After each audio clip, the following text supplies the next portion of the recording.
Hello friends, green ലൈറ്റിൻ്റെ പുതിയൊരു വീഡിയോയിലേക്ക് സ്വാഗതം. ഇന്ന് ഞാൻ പറയുന്നത് ടേബിൾ കാമിനി പ്ലാന്റിനെ കുറിച്ചാണ്. കാമിനി പ്ലാന്റിൻ്റെ കുള്ളൻ അഥവാ ചെറിയ ഇനമാണ് ടേബിൾ കാമിനി പ്ലാന്റ്. ചെറിയ ഇലകളും ക്രമരഹിതമായ ശാഖകളും ഈ ചെടിയെ കൂടുതൽ ഭംഗിയുള്ളതാക്കുന്നു. പച്ച നിറമുള്ള ഇലകളുള്ള ഒരു ചെടിയാണ്. ഇതിൻ്റെ ശാസ്ത്രീയ നാമം മാൽ ലോട്ടസ് ഫിലിപ്പിനസിസ് പ്ലാന്റ് എന്നാണ്. ഈ ചെടിക്ക് ഏകദേശം 6 മുതൽ 10 ഇഞ്ച് വരെ ഉയരമുണ്ട്. നല്ല വളക്കൂറുള്ള ഈർപ്പമുള്ള മണ്ണിൽ ഇത് മനോഹരമായി വളരുന്നു. സൂര്യപ്രകാശം ഒരു ദിവസം 5 മുതൽ 6 മണിക്കൂർ വരെ ലഭിച്ചാൽ ചെടി വളരുന്നതിനും പൂവിടുന്നതിനും സഹായിക്കും. നല്ല ഈർപ്പവും ഫലപുഷ്ടവുമായ മണ്ണിലാണ് ഇത് നടേണ്ടത്.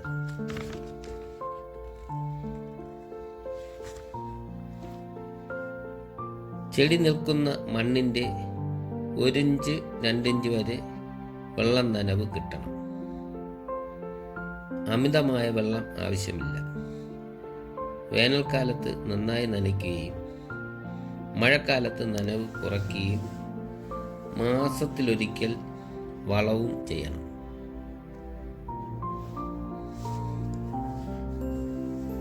ചെടിയുടെ നശിച്ച ഇലകളും ശാഖകളും ഇടയ്ക്കിടെ മാറ്റി കൊടുക്കുന്നത് നല്ലതാണ്.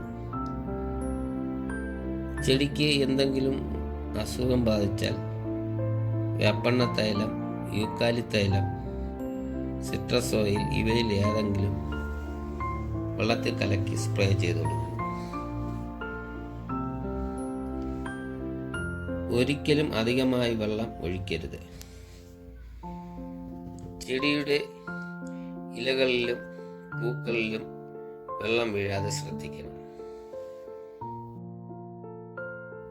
ചെടി വാങ്ങി കുറഞ്ഞത് 2 ആഴ്ചയെങ്കിലും കഴിഞ്ഞ് മാത്രമേ ചെടിയുടെ ശാഖകൾ മുറിച്ച് മാറ്റി നടാൻ പാടുള്ളൂ. അങ്ങനെ വേരോടുകൂടി മണ്ണിൻ്റെ അടിയിൽ നിന്ന് വരുന്ന ശാഖകൾ മാത്രമേ പൊടിക്കുകയുള്ളൂ. വേരുള്ളതാണെങ്കിൽ എളുപ്പം പൊടിക്കാൻ കഴിയും. അതിനുവേണ്ടി ഒരു പോട്ട് ഞാൻ എടുത്തിട്ടുണ്ട്. അതിൽ കുറച്ച് തൊണ്ടൻ കഷ്ണങ്ങൾ അടിയിലായി ഇടുക. തൊണ്ടൻ കഷ്ണങ്ങൾ ഇട്ട് കഴിഞ്ഞാൽ അധികമായി വെള്ളം ഉണ്ടെങ്കിൽ അത് ആ ഈർപ്പത്തെ വലിച്ചെടുക്കും. പിന്നെ കുറച്ച് കരിക്കഷ്ണങ്ങൾ ഇടുക.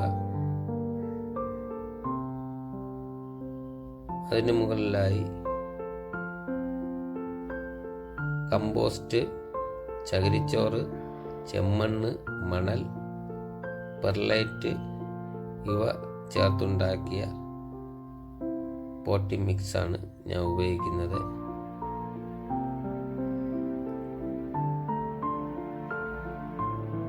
പോട്ടി മിക്സ് നിറച്ചതിന് ശേഷം ചെടി വേരോടുകൂടി അതിൽ നടുക.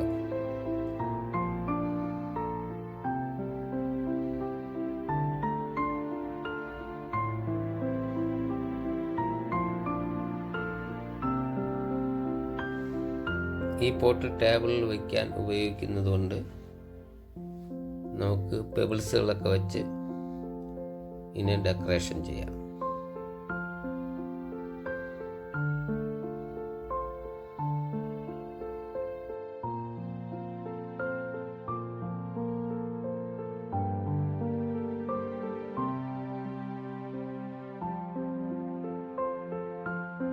നന്നായി പരിപാലിച്ചു കഴിഞ്ഞാൽ നമ്മുടെ വീടുകളിലെ അകത്തളങ്ങളിൽ ഒരു മനോഹരമായ ടേബിൾ ടോപ്പ് പ്ലാന്റായി ഉപയോഗിക്കാൻ കഴിയും. വീഡിയോ കണ്ട് ഇഷ്ടപ്പെട്ടെങ്കിൽ ചാനൽ സബ്സ്ക്രൈബ് ചെയ്ത് ഷെയർ ചെയ്യുക.